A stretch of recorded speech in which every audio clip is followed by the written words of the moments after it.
अस्सलाम वालेकुम, मैं हूं अरबाब जहांगीर। आप देख रहे हैं मेरा यूट्यूब चैनल असली खबर विद अरबाब जहांगीर। उम्मीद है तमाम देखने वाले खैरियत से होंगे। और तेरे बिन वो ड्रामा था जिसका लोग इंतज़ार किया करते थे और इसकी अगली एपिसोड के लिए बहुत बेसब्री के साथ लोगों को वक्त गुजारना होता था, इंतज़ार होता था कि कब ये 3-4 रोज़ गुजरेंगे और इसकी अगली एपिसोड आएगी। जो टीज़र प्रोमो अगली किस्त का आता था, लोग बार बार देखते थे क्योंकि एक रोमांटिक ड्रामा था। लोगों को बहुत पसंद थी। मीरब और मुर्तसिम की केमिस्ट्री, वहाज अली और यमुना जैदी ने बिल्कुल इस ड्रामे में हकीकत का रंग भर दिया था। लेकिन अ, अब लोग तेरे बिन से मुताल्लिक ये सोचने लगे हैं कि ये एक रोमांटिक ड्रामा है या ये कोई डरावना ड्रामा है। यानी लोगों के जज़्बात अब ये हो गए हैं कि राइटर नूरा मखदूम लोगों को उस नहज पर ले आई हैं कि लोग अब ये सोच रहे हैं कि अगली एपिसोड का जो टीज़र प्रोमो आता है, लोग डरते-डरते देखते हैं। लोगों को डर लगने लगा है कि आइंदा एपिसोड में पता नहीं क्या कुछ होगा, टीज़र में पता नहीं क्या दिखा दें, कौन-सा सीन दिखा दें, कितनी कोई मज़ीद कोई इल्लॉजिकल चीज़ दिखा दें, ऐसी अनहोनी दिखा दें जो कि जिसका हकीकत से दूर-दूर तक कोई ताल्लुक ही नहीं हो। हाँ, ड्रामे और हकीकत में बहुत फ़र्क होता है,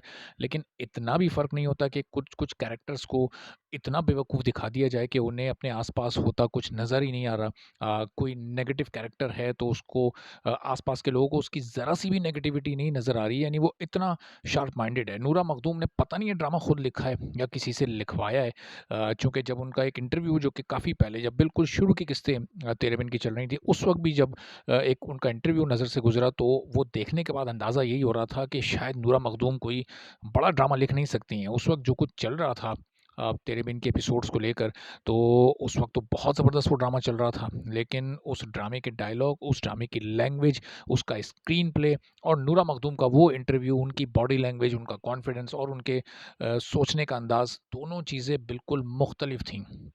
और फिर ये सिलसिला चलता रहा और लोग ये हैरान होते रहे कि नूरा मखदूम ने ये इतना मास्टरपीस कैसे लिख दिया है। चूँकि उस इंटरव्यू को देखकर थोड़ा-सा एक अगर आपकी ऑब्ज़र्वेशन अच्छी हो तो आपको किसी भी इंसान के इंटेलेक्ट लेवल का अंदाज़ा काफ़ी हद तक हो जाता है। तो तेरे बिन जिस तरह 30-32 एपिसोड्स तक चल रहा था, ये लग नहीं रहा था कि ये नूरा मखदूम की तख्लीक है। फिर आहिस्ता-आहिस्ता इस ड्रामे ने अपने रंग बदलना शुरू किए, लोगों को डराना शुरू किया, लोगों के लिए एक डरावना ख्वाब ये बनने लगा। लोगों के पसंदीदा कैरेक्टर्स आहिस्ता-आहिस्ता लोगों के नापसंदीदा कैरेक्टर्स बनने लगे, तो ये समझ आने लगा कि हाँ, ये वही नूरा मखदूम है जिनका इंटरव्यू देखा गया था। और अब वो इंटेलेक्ट लेवल और वो जो कहानी का अंदाज़ था, वो मैच होने लगा, वो सेम होने लगा आहिस्ता-आहिस्ता।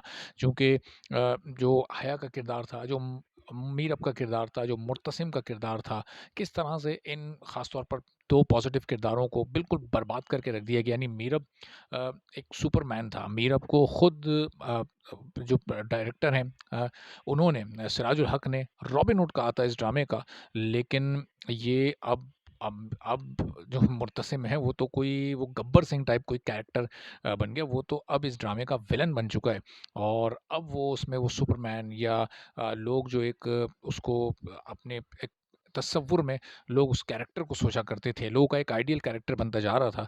तो वो अब जो पॉज़िटिविटी थी उसने वो बहुत बुरी तरह लूज़ की है। फिर मीरब का कैरेक्टर भी बहुत ज़्यादा लोगों का पसंदीदा था, लेकिन उससे वो गलतियाँ राइटर ने करवाई हैं और फिर डायरेक्टर ने भी रोका नहीं। डायरेक्टर भी जो उनको स्क्रिप्ट मिला वो एज़ इट इज़ ऐसा लग रहा है कि क्वालिटी पर नज़र ही नहीं थी, सिर्फ़ क्वांटिटी पर नज़र थी कि किस तरह से एपिसोड्स के एपिसोड्स भरने हैं, किस तरह से फ्लैशबैक्स डालकर, किस तरह से ज़बरदस्ती के इफ़ेक्ट्स डालकर, ज़बरदस्ती के वो जो एक-एक बंदे के आप एक्सप्रेशन ले रहे हैं, एक बात हो रही है, 4 लोग खड़े हैं, हर एक बंदे का अलग-अलग एक्सप्रेशन ले रहे हैं और 15 सेकंड के सीन को आप कोई 2 मिनट का कर रहे हैं, तो किस तरह से सिर्फ़ एपिसोड का पेट भरा गया है, कंटेंट को बढ़ाया गया है और उस कंटेंट को बढ़ाने के चक्कर में ये भूल गए ये तमाम लोग के ये जो देखने वाले लोग हैं, उनके भी कुछ जज़्बात हैं। वो इससे जज़्बाती तौर पर मुंसलिक हो चुके हैं, उनकी बड़ी इमोशनल अटैचमेंट हो चुकी है। मुर्तसिम और मीरब के किरदार उनके लिए बड़े इम्पोर्टेंट बन गए हैं और इनका आपस में एक होना भी उनके लिए बड़ा इम्पोर्टेंट बन गया चूँकि इन्हीं किरदारों की वजह से इन तमाम लोगों ने ड्रामा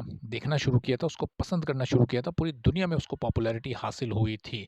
अब देखना ये है कि मज़ीद कितना इन सारे किरदारों को राइटर आगे आने वाले हफ़्ते में तबाही की तरफ लेकर जाती हैं और कहाँ अब इस ये कहानी को मोड़ा जाता है? क्या ये सब कुछ दिखाया गया था ये वाक़ई हकीकत में होता है या नहीं होता और फिर इसका इम्पैक्ट इस स्टोरी पर क्या पड़ता है? तो आने वाले दिनों में इस पर मज़ीद भी गुफ्तगू करते हैं। अगली वीडियो तक इंतज़ार कीजिएगा। इजाज़त दीजिए। अल्लाह हाफ़िज़।